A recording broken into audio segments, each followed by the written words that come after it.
From New York, this is Democracy Now! I feel extreme confidence in the safety and the efficacy of this vaccine, and I want to encourage everyone who has the opportunity to get vaccinated so that we could have a veil of protection over this country that would end this pandemic. As the nation's top infectious disease doctor, Anthony Fauci, gets the coronavirus vaccine, we speak to an emergency room doctor in Yuma, Arizona, who's gone from treating soldiers in Iraq to fighting a pandemic at home. He lost his job in Arizona, then got it back after speaking out about conditions in the Arizona hospitals. We then will look at Joe Biden's pick for Education Secretary, Miguel Cardona, a former elementary school teacher who now oversees schools in Connecticut.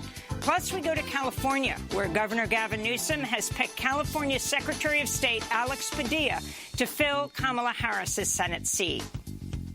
Can you imagine what the mom would be thinking now as I ask you if you want to be the next U.S. Senator of the United States, the great state of California? You serious? This is the official, this is the ask, brother.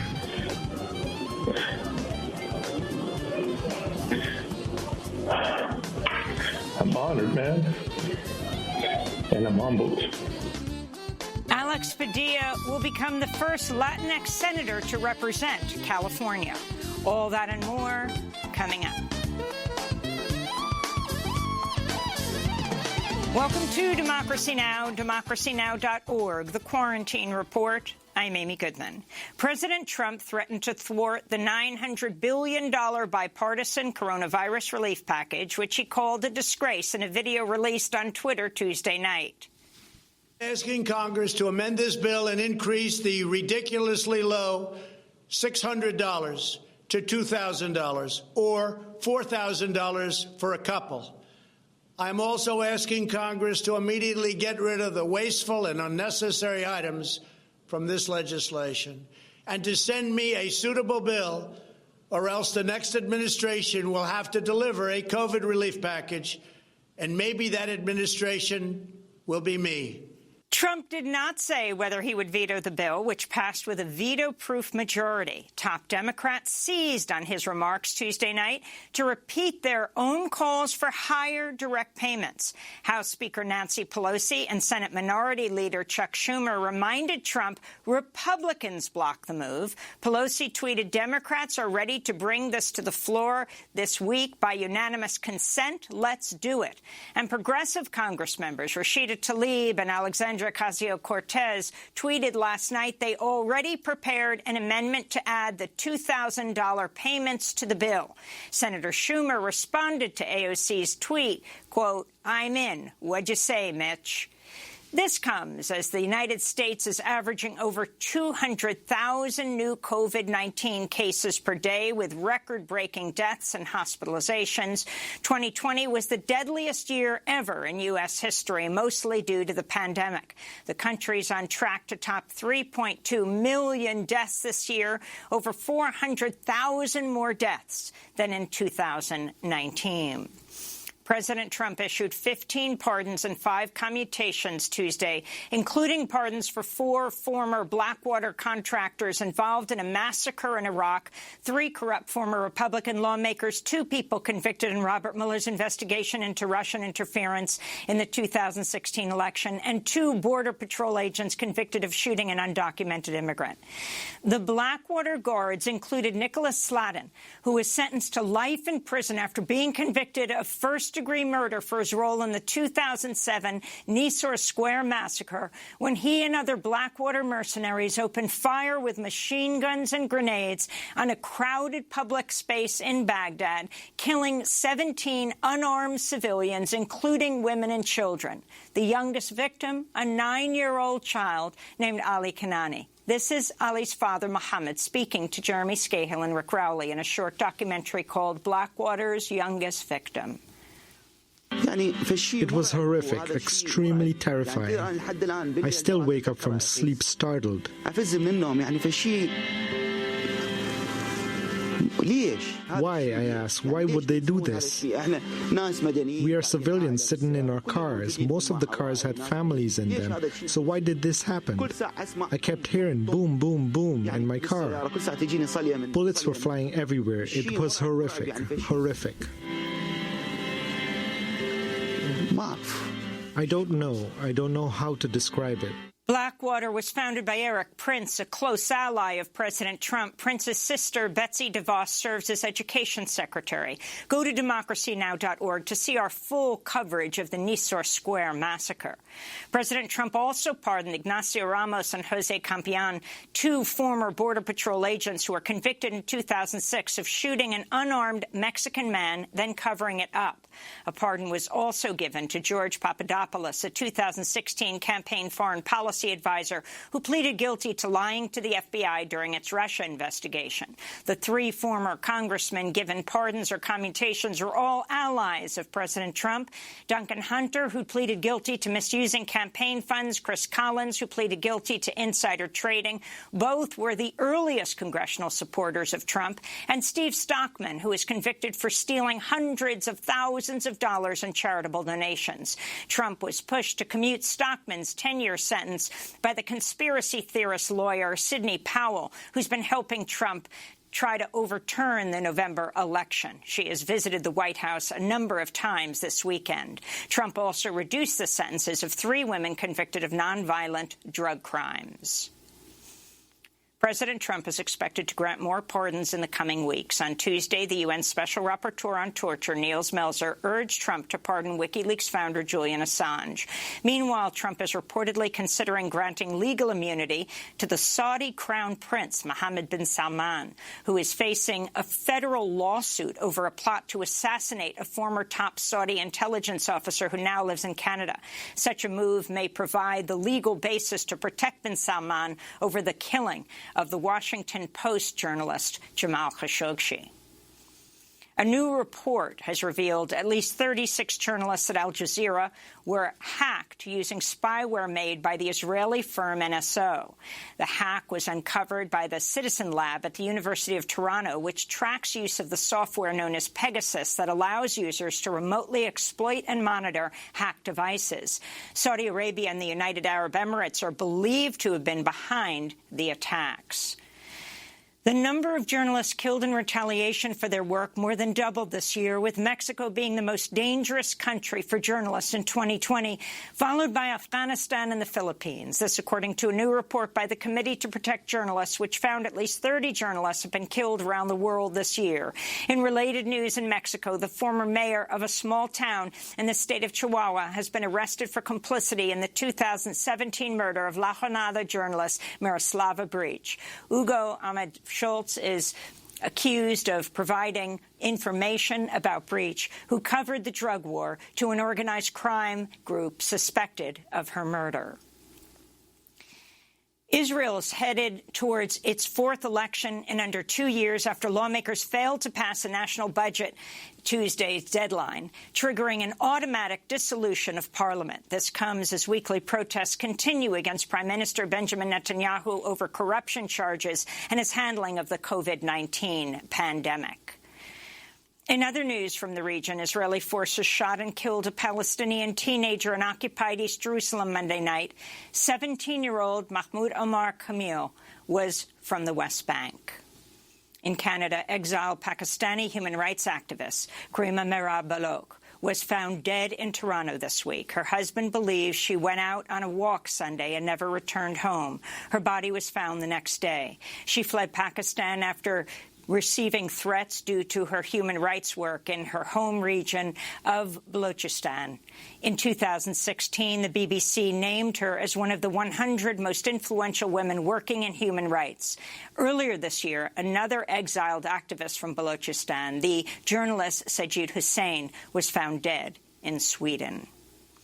Back in the United States, California Governor Gavin Newsom has appointed California Secretary of State Alex Padilla to replace Vice President-elect Kamala Harris in the U.S. Senate. Padilla will be the first Latinx senator to represent California, a state which is 40% Latinx. His parents immigrated from Mexico. In a video posted by Governor Newsom to Twitter, Padilla talks about how his family's background has shaped his political work. I can't tell you how many pancakes my dad flipped or eggs he scrambled, trying to provide for us, or into the many, many years of my mom cleaning houses, doing the same thing. So I try so hard to make sure that our democracy is as inclusive in California as we built, and to have an important perspective to bring to Washington. After Kamala Harris leaves the Senate to become vice president, there will be no black women U.S. senators. We'll have more on Alex Padilla later in the broadcast.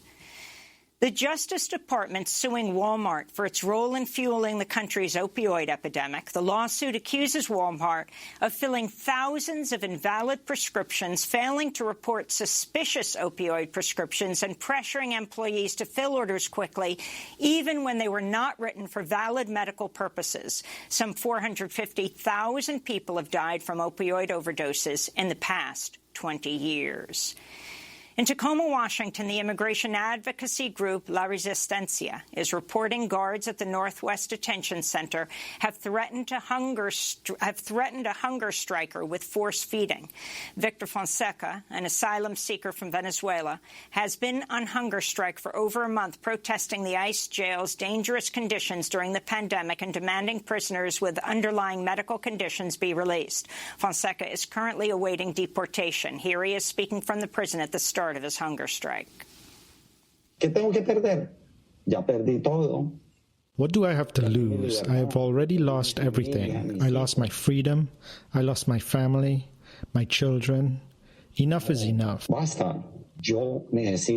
need to do this because otherwise I will die here. According to La Resistencia, at least 20 prisoners at the Northwest Detention Center are currently on hunger strike.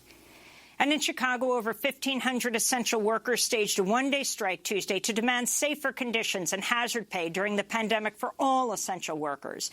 Hospital, health, and maintenance workers, Cook County Clerk's Office workers, and employees from the Sheriff's Office say county officials have been refusing to negotiate as workers continue to serve essential frontline roles amidst the pandemic. This is Reverend James Phipps, who serves on SEIU's executive board for Cook County and was an organizer with the Student Nonviolent Coordinating Committee during the Civil Rights Movement. They disrespect us. They disrespect our union. But at the same time, they want us to support them financially for them to attain their goal. We're fighting for our family. We're fighting for economic justice for the community at large. And we understand that in this country, most of the black and brown people don't know what generational wealth is. Nothing never trickled down to them. And those are some of the headlines. This is Democracy Now!, democracynow.org. The Quarantine Report. I'm Amy Goodman in New York, joined by my co-host Juan Gonzalez in New Brunswick, New Jersey. Hi, Juan. Hi, Amy, and welcome to all of our listeners and viewers across the country and around the world. Well, the United States hit the grim milestone of the worst day yet of the coronavirus pandemic this week, with 3,350 COVID-related deaths Tuesday alone. This comes amidst reports that 2020 has been the deadliest year in U.S. history. The United States is on track to top 3.2 million deaths this year, with 400,000 more deaths than in 2019. As the country averages more than 200,000 new COVID-19 cases per day, we go now to the front lines of the crisis to speak with a doctor who's been treating patients since the beginning of the U.S. outbreak, first here in New York City and now in Yuma, Arizona, a COVID hotspot with nearly 4 times more cases per capita than the rest of the country. Yuma is home to one of the world's largest military installations, also a massive prison facility where more than 600 prisoners recently tested positive for COVID-19, and the prison warden died after COVID complications. Dr. Cleavon Gilman is an emergency medicine physician who received the Moderna vaccine on Thursday. He's also an Iraq War veteran who served as a combat medic and deployed with the Marines in Iraq's Al-Anbar province. But he says that experience did not prepare him for the coronavirus. Dr. Gilman has been keeping a daily public diary of his experiences treating COVID-19 patients. He says he was fired by Yuma Regional Medical Center after he sent out a tweet saying simply, quote, "No more ICU beds in the state of Arizona." But after public outcry, he was given his job back. He's joining us now from Yuma, Arizona. Dr. Gilman, you tweeted some pictures from 2 years ago when you chaperoned a class trip of fourth graders to our Democracy Now! Studios. It's great to have you back as a guest. So unfortunate under these circumstances. Just a little correction. I know you got your vaccine yesterday. How are you feeling? And then talk about what's happening right now in Yuma. Why you risked your job, actually lost your job, talking about the conditions in the hospital, and then got it back because the community said no. You were a vital resource in Yuma. Yeah, thank you for having me, Amy and Juan. I've been a big fan of this show for actually years, so it's it's a real honor to be on here. I got my vaccine yesterday, the Moderna vaccine, and it was a bit, I was a bit uneasy about it because there have been 310,000 people who have died from the virus. I've lost 3 of my colleagues as well, Rami, Marion, Lorna Breen, who took her own life. I've also had a 27-year-old cousin as well who has died from the virus. Of course, getting this vaccine was a bit of sort of a virus guilt in a sense, I feel.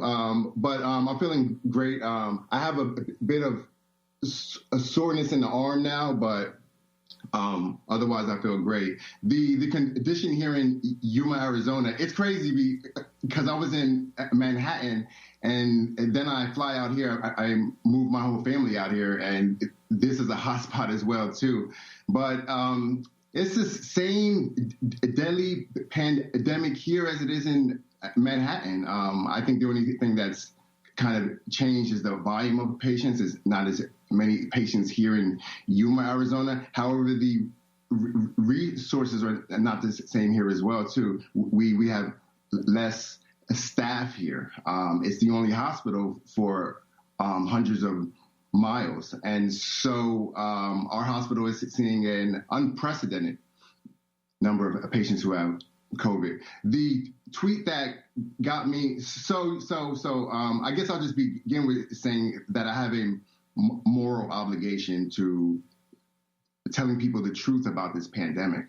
I've seen countless people die in New York, and since March, I've been keeping a journal about that. And so here, the week prior to November 20th, I was seeing more and more patients who had COVID. And so our governor here, Governor Doug Ducey, was telling everyone that there were 180 ICU beds. So then I showed to my shift and I'm unable to transfer 3 ICU patients. And I had to manage those patients in the ER and see brand new patients at the same time. So I put out a tweet. It went viral. The next day I was advised I was not able to return back to the job. My medical group tried to negotiate over the next 3 weeks, and the hospital refused to let me return, despite 4 docs being out with COVID as well. And so eventually I talked to a reporter, and she dropped an article, and then there was a huge public outcry to have me return back to work. Well, Dr. Gilman, as Amy mentioned earlier, the Yuma is also home to a massive military base and prison complex. Can you talk about how these types of facilities have contributed to the spread of COVID-19 from what you've been able to tell? Yeah, it seems the first case here actually came from a soldier on the base. So that's how it was introduced to the community here. So there are a lot of military personnel and a lot of retired personnel as well here. I'm seeing a majority of the cases here, though, are not from the military, though. They're from underserved populations here. 60% of the people here are Latinos, so I'm seeing a large majority of those patients who have the virus. And the prison here, there's a huge prison outbreak here, 650 people who have the virus. And those patients are beginning to trickle in to the ER. Sadly and tragically, the prison warden even died from a virus, we think. And what about the virus's impact on the Navajo Nation in Arizona? So the Navajo Nation was having a lot of problems in June, I believe. Since then, however, they have implemented strict lockdowns and were actually controlling the virus pretty well until about 3 weeks ago. They began having increased cases again. I'm not seeing a lot of Navajo Nation patients in the place I'm at, though, particularly. Gilman, your life story is really astounding. I mean, you quit high school maybe because you were being bullied for your stutter and it was too humiliating for you. You end up in the military. You start to deal with bodies in Iraq. Tell us this story where you end up being coming back to this country and going to some of the most elite institutions and becoming an emergency room doctor. Talk about your time in Iraq and how this compares to Yuma. Yeah, I just remember, so when I grew up, I wasn't really supposed to be anything in life, honestly. I would go on job interviews, I'd be discriminated against because of how I dressed and my speech impediment as well, too. So I joined the military and I had an opportunity. But being in Iraq, I was 24 years old, and I remember flying into Iraq and everyone just, they don't teach you about the enemy, right? They dehumanize the enemy there. So everyone was like, we're kind of flying in and everyone's like, I can't wait to kill an Iraqi. I can't wait to kill this person. And there's a lot of hate and a lot of a kind of group anger towards the Iraqi population. And so I get there, and the first day I'm out there, a soldier kills himself out in Kuwait. And then we get mortared, and I start treating casualties out there. And I start putting 18-year-olds in body bags. And that changes you as a human being. I also worked at a prison out there too, and I got to see this person I was kind of trained to hate, and I was like, this person does not look very evil to me. So I come home, I get out of Camp Pendleton, I get out in California, and I begin this journey at the community college, Southwestern Community College, and I just stay on the campus for 12 hours a day, and I just hit the books every day, and then I'm able to transfer to UC Berkeley, where I'm learning about the war as well, like the Iran-Iraq war, and exactly how these people were killing us with our own munitions. But this pandemic is worse than being in Iraq, and I say that for a lot of reasons.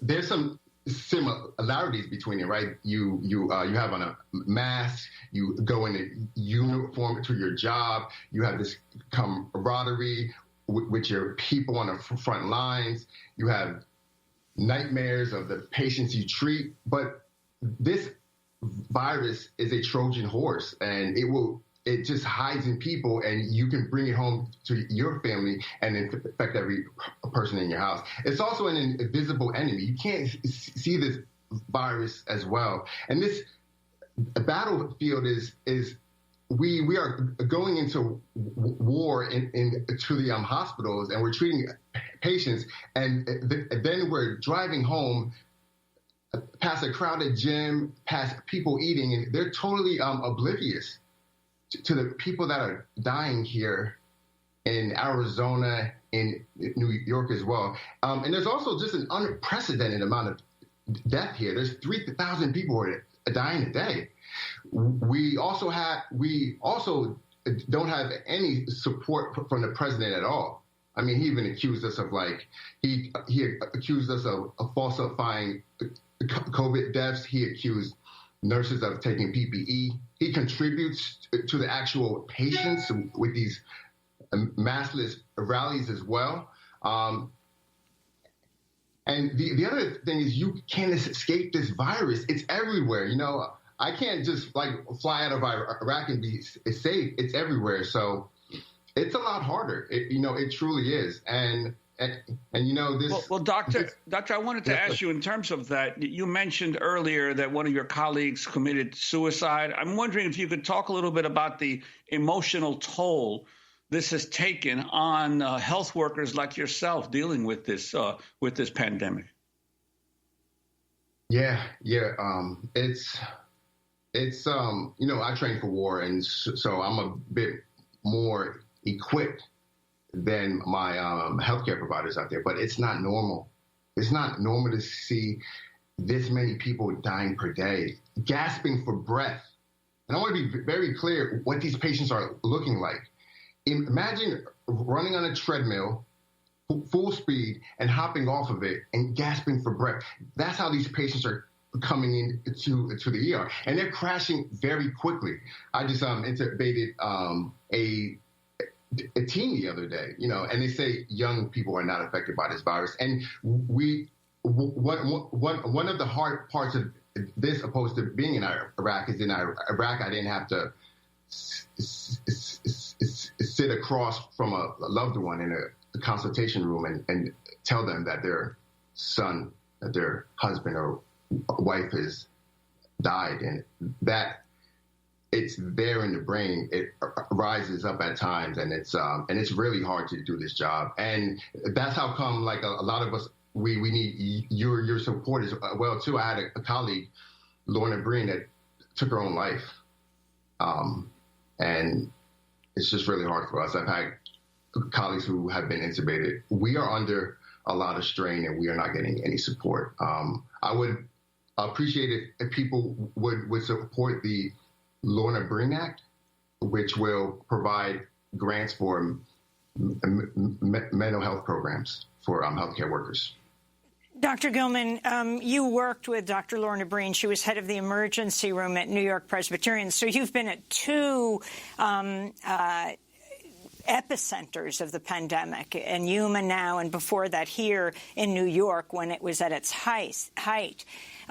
Stat News did a profile of you, one of the most respected health websites, and they show a picture of you in a hallway of New York Presbyterian here in New York, where you're sitting by yourself in what you call the bad news chair, because you used it when you phoned families of patients who had died. The idea that you're not only desperately trying to save lives, but you're often, along with nurses and other hospital staff, the only people around a patient when they die. Talk about that chair. My God, Amy, the chaos in the emergency room in New York is unlike anything I've ever experienced before. We were intubating, putting breathing tubes in 20 to 30 patients per day. And I was calling 2 to 3 loved ones a day to tell them that their family member died. And let me tell you about the job that it's really hard to be an ER doctor. It's really hard to be an ER nurse. And it's hard when you see your community that is being killed by this virus. Janitors, grocery workers, bakers, everyone, my whole community was dying from this virus. And so I would have to call, and I had to have a place that was very quiet. And so I would kind of prepare myself for that moment.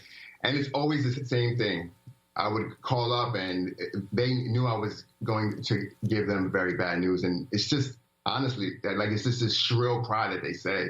And even worse, when the person on the phone had to translate it, and you heard it twice, and it's just a dagger in the heart over and over again. And, just countless times throughout my shift throughout the pandemic. And it's really hard on us. This is, we are going to have a lot of PTSD in this country. And it's just horrible. It's a horrible disease. Dr. Gilman, you recently had the chance to speak by phone with President-elect Joe Biden. What is your hope for that the incoming administration will do differently from what has been coming from Washington so far? Why? Come on. Yo, Joe Biden is an ally. He's not going to downplay the virus and create more kind of patience. I talked to President-elect Joe Biden. It was great. He's an ally. He's going to mandate masks. He's going to use the Defense Production Act to actually increase the amount of N95 masks so that hopefully everyone is able to have one. Is going to actually do something called contact tracing, which we have not done in this whole country at all. And then also just speak the truth, right? Put people who are experts to talk about the virus, right? Not to tell people this is a deadly virus. Here's what you need to do. You need to wear a mask. You need to socially distance. You need to avoid indoors. So I'm very hopeful. But the problem is, right, this virus is out there. There's over 200,000 to 300,000 new infections per day. Up to 3,000 people are dying. He'll be in there on January 20th. However, till then, there's a long period where people are going to die as well, and the virus is going to be spread. Final words for Governor Ducey and President Trump. Even as President Trump will be leaving soon, whether he is accepting this or not, there are so many days between now and January 20th, days where thousands of people will die. What do they need to do? You in a state where there is no national mask mandate, as there aren't in most states. Yeah, Governor, state ones. Our hospitals are at capacity right now. It's kind of unchanged since the 23rd. We need hardline measures. We need a statewide mask mandate. We need to close the bars. We need to close the schools. We need to control this virus. And we need top-down leadership, not for him to punt the responsibilities to local mayors who feel the brunt of that, of making the orders. Well, Dr. Cleavon Gilman, it's been a pleasure talking to emergency medicine physician in Yuma, Arizona. Also treated COVID-19 patients here in New York City at the epicenter of the pandemic here, an Iraq War veteran who served as a Marine combat medic. When we come back, we look at Joe Biden's pick for Education Secretary, Miguel Cardona, former elementary school teacher who now oversees schools in Connecticut. By the way, our music break is by our guest, Dr. Cleavon Gilman, who says when he raps and sings, the stutter just goes away. It's Rise Up Now. New day, you've changed, but no regrets. So many social ills laying at our doorstep. Wars we ignore, leading to more death. Only 24 bullets severed many vessels. I looked in his eyes, he was hemorrhaging potential. Was it fate? Or his quest to be a martyr? Tattoo on his chest, red death before dishonor. I flash back to the war in Iraq. Different conflict perhaps, but the words were exact. Kevlar vest, yet my heart still affected. So imagine how I felt now, even less protected. His mom stepped in, almost certain he would die. Laid eyes on her son, all I heard was a shrill cry. Inside, filled with a million tears. For a second time, my son killed this year. It's impossible to clear my mind and rest. The way hospitals juxtapose life and death. I will rise up now. Bend but don't break, keep hope in your faith. No vacation, see the That's Dr. Cleavon Gilman singing Rise Up Now. This is Democracy Now!, democracynow.org, the Quarantine Report. I'm Amy Goodman with Juan Gonzalez as we look at President-elect Joe Biden's nomination of Connecticut Public Schools Commissioner Miguel Cardona as the next Secretary of Education, tapping a third Latinx person to join his cabinet. The first time ever.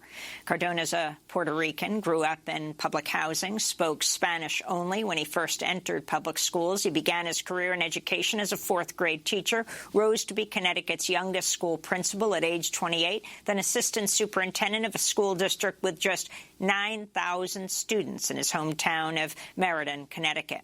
He became the state's top schools official just last August, and its first Latinx person to hold the position. During the pandemic, Cardona has advocated for the reopening of schools, though only about one-third of Connecticut's public school students are currently able to attend in-person classes. He's also pushed to use federal aid to buy personal protective equipment for teachers and classrooms, and his administration allocated federal funds to purchase laptops and Internet access for students who remain at home. If confirmed, Cardona will replace Trump's Education Secretary Betsy DeVos, who urged career employees at the Education Department earlier this month to, quote, be the resistance when the Biden administration comes into power next month, according to a recording of her meeting obtained by Politico. Well, for more, we're joined by Diane Ravitch, who served as Assistant Secretary of Education under President George H.W. Bush. She's a historian of education, best-selling author. Her most recent book is Slaying Goliath, the passionate resistance to privatization and the fight to save America's public schools. She blogs at DianeRavitch.net. Welcome back to Democracy Now!, Diane Ravitch. We're going to talk about DeVos's record, but we want to start off by talking about the significance of what for many was a surprise pick to be the education secretary. Well, yes, it was a surprise pick because Dr. Cardona is not known outside of Connecticut. And in the early discussions about who might be selected as commissioner, his name was not mentioned. The good thing is, first of all, he's not Betsy DeVos. And every educator in America, or almost every educator, will be thrilled about that. But secondly, he's a public school person. He went to public schools. His children go to public schools. He's been in public schools throughout his career. And that's a big plus for many people who've been watching the attacks on public education and on teachers for the past 4 and more years. Diane Ravitch, I'm wondering, as you were saying, it was a surprise, the Miguel Cardona pick. Many, of course, progressives for years have been pushing for Democratic presidents to name Linda Darling-Hammond, the California educator, as Secretary of Education. But she was on the transition group that eventually apparently pushed for Cardona. And I believe Cardona he's not the first Latino to be named Secretary of Education. Back when you were in the White House administration, there was Lauro Cavazos, who was President H.W. Bush's Secretary of Education. But I believe that Cardona may be the first Puerto Rican person of Puerto Rican ancestry ever to serve on a U.S. cabinet, on a president's cabinet.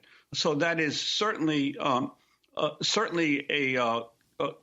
breakthrough in terms of Latino representation in federal government, but especially in light of the reality that so much of the public school system in the United States is increasingly Latino. 55% of all the public school pupils in California today are Hispanic, 53% in Texas of the entire state, 40% of New York's public school population, and even North Carolina, 16% of the entire public school population of North Carolina is Latino. So really the problem of solving the education obstacles to Latino children in public schools are really at the heart of improving public education. So in this sense, do you think that there might be a real potential for progress with Cardona as running the education department?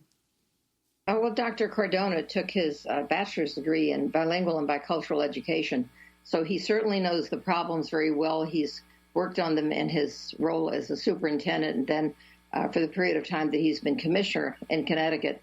So he has a lot of pluses in terms of his experience with the Latino and Hispanic population. And in terms of the whole issue of charter schools, you and I have talked often, and we agree on a lot of the errors and the drastic turn that the country has taken to charter schools. Do you get any sense of where Cardona stands on the issue of federal impetus or underwriting of the development of more charter schools? Well, here's the thing, is that I think that in part Cardona was chosen because he's non-controversial. In the end, as I understand it, the choice came down to between Dr. Cardona and Dr. Leslie Fenwick, who is the Dean Emeritus of Howard University. Dr. Fenwick is an outspoken critic of Teach for America, of charter schools, and of the basically the federal policy of the past 20 years. And I happen to agree. She is a progressive. I publicly supported her on my blog because I think she would have upended federal policy. And I don't think that the Biden administration wanted to upset the so-called reformers by choosing someone who was so outspoken. Dr. Cardona, on the other hand, has been very low profile. It's hard to know if he's for or against charters.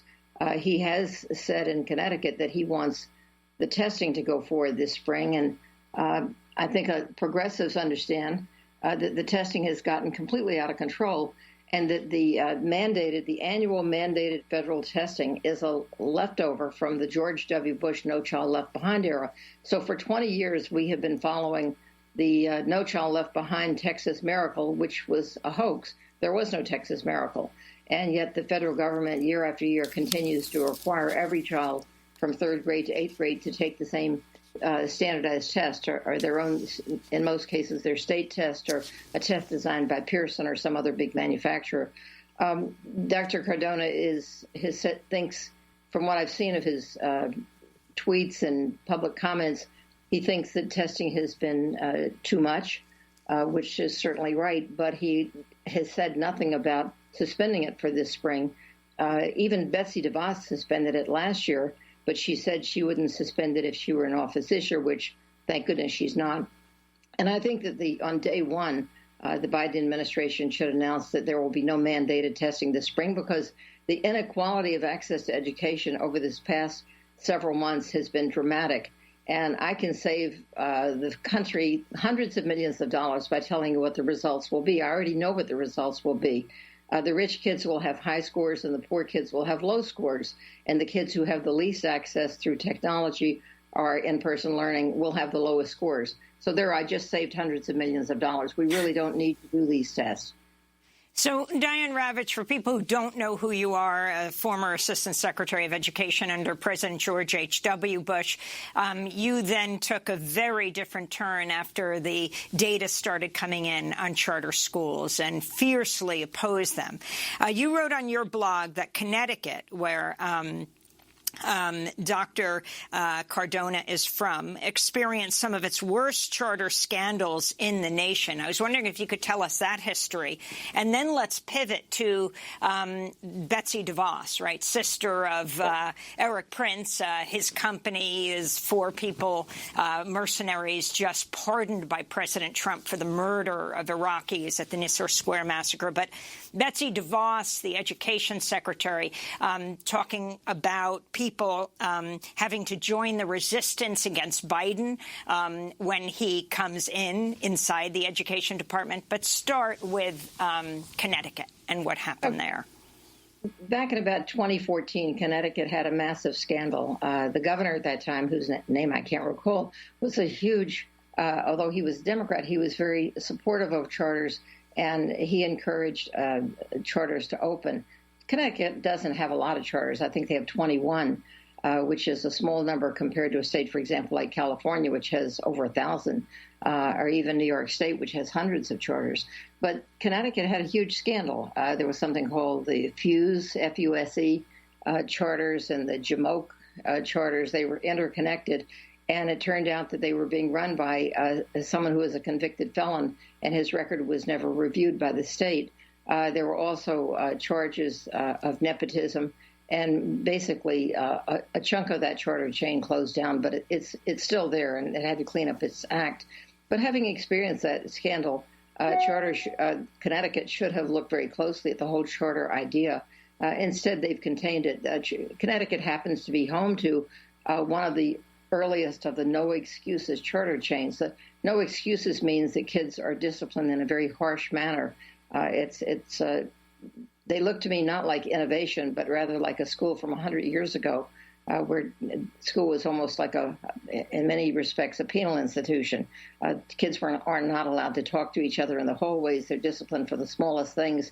And that chain is called Achievement First. It's since spread into Rhode Island. And 3 of the Achievement First charter schools right now are on probation. They were put there last spring because of they have high test scores because they kick out the kids who don't get high test scores, but they have very harsh discipline, and the state said that they really had to act more like public schools. So he was the commissioner at that time. The State Board of Education took a strong stand against the Achievement First disciplinary practices. And so I'm hoping that he will, as he comes into the position of Commissioner or Secretary of Education, will expect more of charter schools. To me, the big issue with charter schools is this. There's very little the federal government can do about them. I mean, Arne Duncan, who was Obama's Secretary of Education, required states to open more and more charter schools if they wanted access to a huge pot of federal money, $5 billion in the Race to the Top fund. And what the Secretary does now is to hand out $440 million every year to open new charter schools. Most of that money under Betsy DeVos has gone to corporate chains, and it's gone to states that didn't want the money and don't want new charter schools, and then they open anyway because the money is there. So I think that the first priority in terms of charters is to defund that $440 million slush fund, which DeVos used for her own private passion, which is undermining public schools and advancing privatization. As for Betsy DeVos's statement to the career staff at the Department of Education, I can tell you, having worked there, that the career staff is committed to the mission of providing support for public education. That, with the exception of the people that she brought with her, who I hope will all be gone with her, the career staff does not share her goals and will not be resisting. I expect, if anything, that they will identify Trumpers who have been embedded into what appear to be career jobs, but in fact are political people. And they know the difference, and they'll share that with the incoming Biden team. They do not share her mission of undermining public education. Diane Ravitch, I want to thank you for being with us, education historian, author, former Assistant Secretary of Education under President George H.W. Bush. When we come back, the appointment to the Senate seat in California, the first Latinx U.S. Senator from California. Stay with us. Faithful friends who are dear to us will be near to us once more. Someday soon we all will be together if the fates allow. Until then, we'll have to muddle through somehow.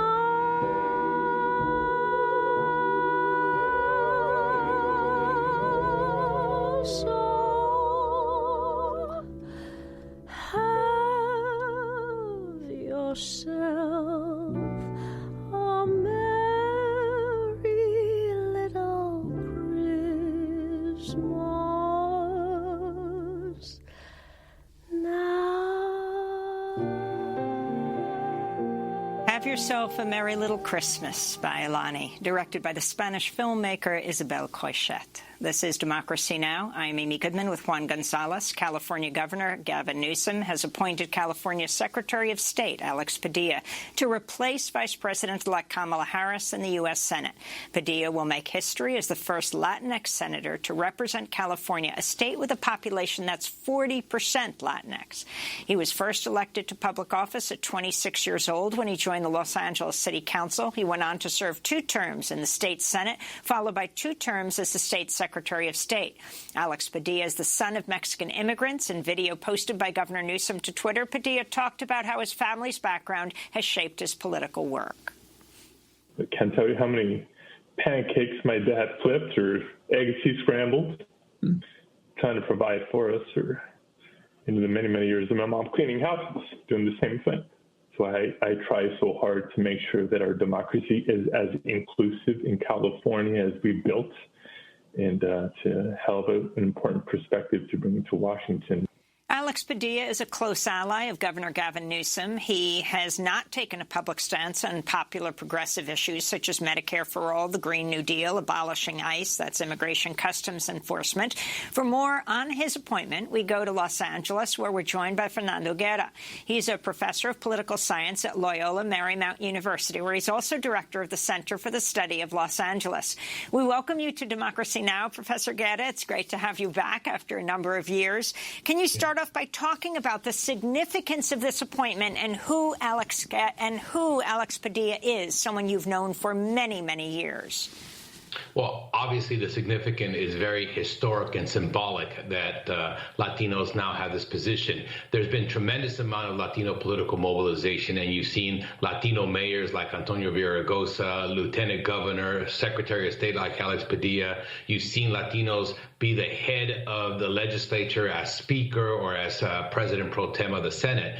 Really, the only 2 positions that Latinos haven't gained in modern times is the U.S. Senate, which they've never held in California, and governor. There was a Latino governor back in the 1870s, but this is really a reflection of the historic importance of Latinos. Also, politically, we think about Latinos are 40% of the population, and they're also a significant number of the electorate.